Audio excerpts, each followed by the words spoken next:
Bonjour Grégoria, bonjour Radouane. Bonjour. Vous vivez dans les Hautes-Alpes, à la lisière du massif des Écrins. Grégoria, tu es diplômée de muséologie et de recherche en histoire de l'art à l'école du Louvre et tu es commissaire indépendante. Radouane, tu es diplômée des Beaux-Arts de Paris et tu évolues d'exposition collective en exposition personnelle. J'ai une question précise à vous poser, mais je vais d'abord lire un court extrait du portfolio de Radouane à dessin. Radouane, je te cite. C'est dans un hameau niché au cœur du massif des Écrins que je poursuis désormais mon travail. Comme un sismographe, j'enregistre les métamorphoses qui traversent les Alpes. Là où rôdent les tétraslyres, loups et gypaètes, je modèle la laine, le limon et l'osier pour enquêter sur les histoires locales. Et ma question donc, quel est donc cet espace de recherche dont vous êtes à l'origine de la création, pensé comme un laboratoire d'altitude où s'étudient et s'expérimentent les secousses qui agitent les Alpes?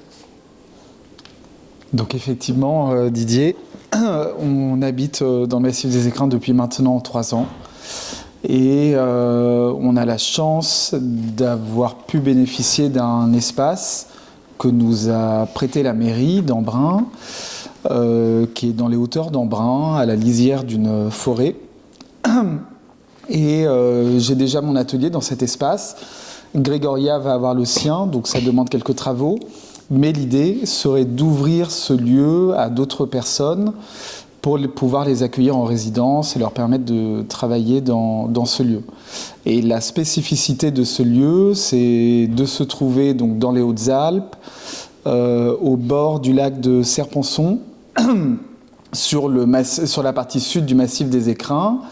Et donc, les artistes ou les personnes qu'on accueillerait seraient plongées dans cet environnement qui est assez particulier, où, comment dire, à la fois le climat, l'environnement, la faune a une importance très spéciale. Et l'idée serait de leur permettre de travailler avec des équipes scientifiques du Parc national des Écrins, ou bien des habitants et des habitantes du massif. On pourrait penser à des éleveurs, des bergers, des bergères, des glaciologues, voilà. C'est un projet qui est en construction. Exactement, c'est un projet en construction et donc... avec une présence forte de l'animal, mais du végétal aussi. Oui, exactement. Du rocher, du paysage, de l'eau, en lien avec des pratiques locales. C'est ça, tout à fait. En fait, les Alpes, c'est ce qu'on appelle un territoire sentinelle. Ça veut dire que c'est un espace qui se réchauffe 2 fois plus vite que le reste du globe. Donc les lieux les plus frappés par le réchauffement climatique, c'est à la fois les montagnes, à la fois la mer et les océans. Ce qui fait que les conséquences de ces changements climatiques se font particulièrement visibles dans les Hautes-Alpes et dans les montagnes où on vit en particulier.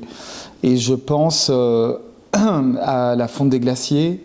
On sait qu'en 2050, a priori, la plupart d'entre eux auront disparu, ce qui pose une question particulière quand on est artiste et qu'on habite dans cet environnement, c'est qu'on assiste à la disparition d'un milieu de vie, d'un espace qui normalement répond à un temps géologique, ça veut dire des temps très longs, et qui là, dans un temps beaucoup plus organique, donc à l'échelle d'une vie humaine ou d'un mammifère, est en train de disparaître.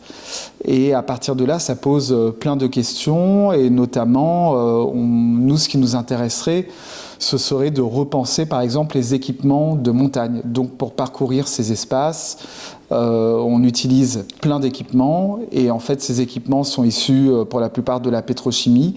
Et là, ce serait intéressant de repenser ces équipements à partir de biomatériaux, donc de matériaux biosourcés et d'ouvrir un espace de recherche dans ce sens-là. Et à partir de ce moment-là, ça pose ce fait qui est assez particulier, qu'en créant de nouveaux équipements pour parcourir les glaciers, par exemple, en réalité, on crée les derniers équipements pour pouvoir les parcourir. Parce que c'est vraiment les dernières années dans lesquelles durant lesquelles on pourra s'y rendre. Grégoria?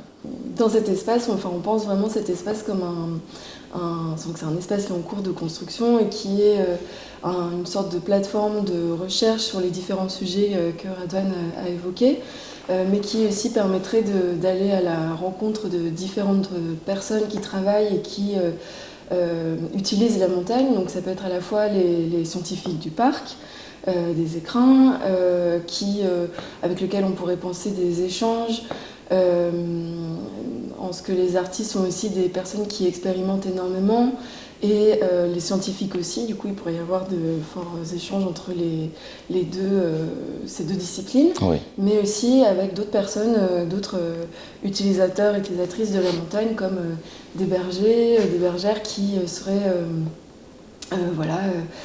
qui souffrent énormément de solitude, par exemple en alpage, et penser des résidences avec ces personnes-là dans le temps de l'alpage pourrait être quelque chose qui pourrait être aussi envisagé et sur lequel on est en train de travailler, notamment au cours de cette résidence.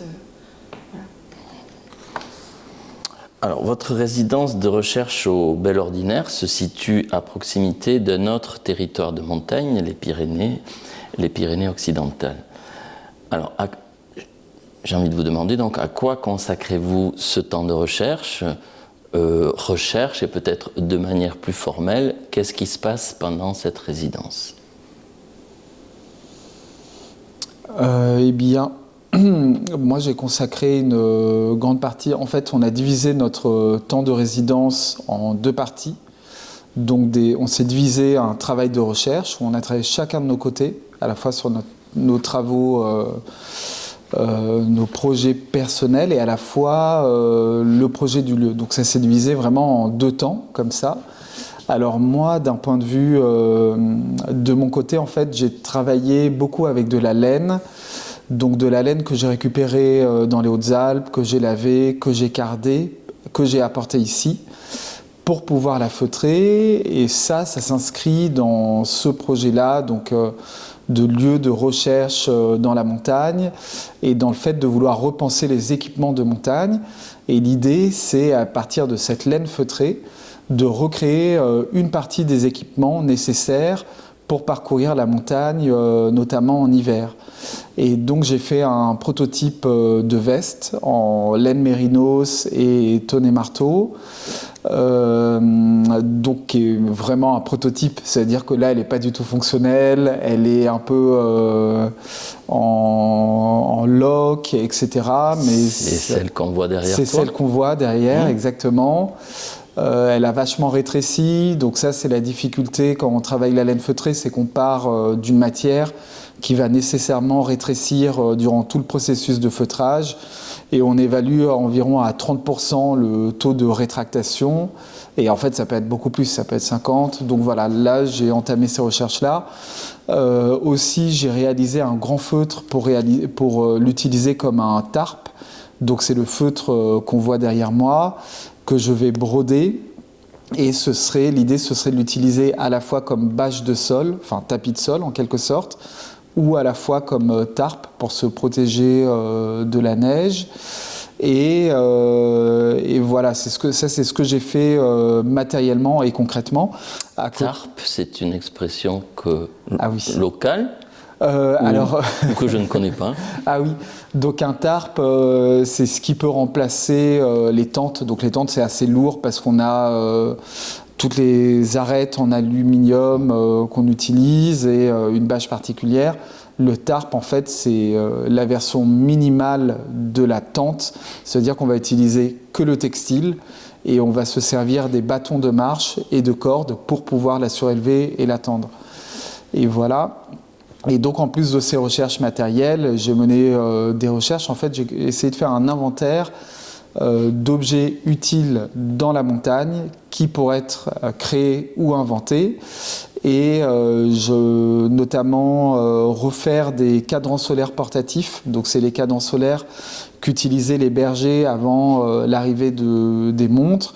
Et donc ça a la forme d'un tube qui est assez léger, qu'on peut déplacer, et qui, grâce à un petit tambour en bois et à l'ombre que ça génère en contact avec les rayons du soleil, ça nous permet de nous indiquer l'heure.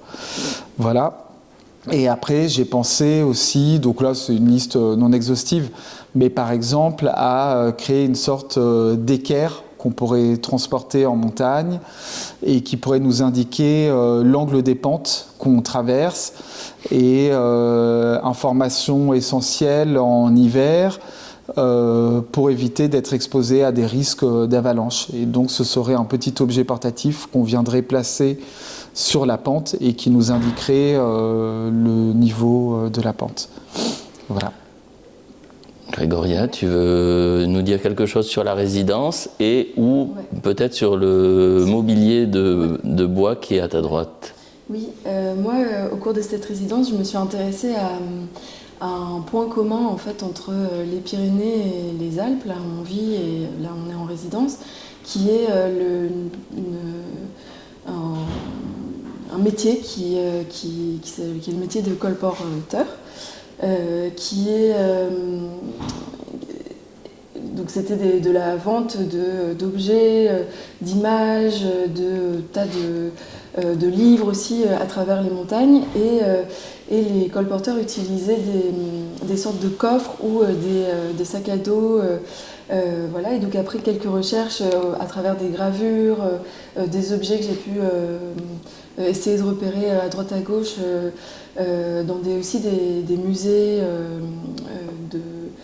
d'art populaire, j'ai trouvé un modèle de coffre qui m'a beaucoup intéressée, avec tous ces tiroirs dans lesquels étaient présentés du coup les différents objets qui étaient vendus et notamment des images. Et j'ai voulu réaliser cet objet pour l'utiliser ensuite dans les Alpes et ailleurs. Du coup, c'est un objet qui est transportable et qui permet de réaliser de petites expositions. C'est comme ça plutôt que je l'imagine, pas vraiment à but commercial, du coup, comme l'était le travail des colporteurs, mais plus c'est plus un dispositif pour exposer des dessins, des petites sculptures, voilà, avec ces différentes tiroirs qui peuvent se déployer et un plus grand tiroir en dessous. Voilà. Et ce dispositif, du coup, pourra être utilisé dans le lieu que nous allons monter, mais aussi pourra être emmené, par exemple, en montagne. Voilà, c'est assez léger et il faut encore quelques agencements. C'est de la muséographie montagnarde. Exactement. Voilà, donc j'ai un peu transposé le travail des colporteurs vers un travail plus muséographique, mais voilà. Et je trouvais ça amusant de travailler sur cet objet puisque c'est un objet qui correspond aux montagnes d'ici et de chez nous et qui fait un peu le pont entre ces deux lieux, ces deux habitudes. Et c'est ce qui nous intéresse vachement, c'est à la fois croiser les arts vernaculaires montagnards, donc que ce soit alpin, pyrénéen, où il y a des cultures quand même assez distinctes, mais toutes deux tournées autour de cet environnement qu'est la montagne, et à la fois croiser ces arts vernaculaires et à la fois ce qu'on appelle le design spéculatif, c'est-à-dire design de fiction, recréer des objets, en inventer, repenser des équipements qu'on utilise déjà.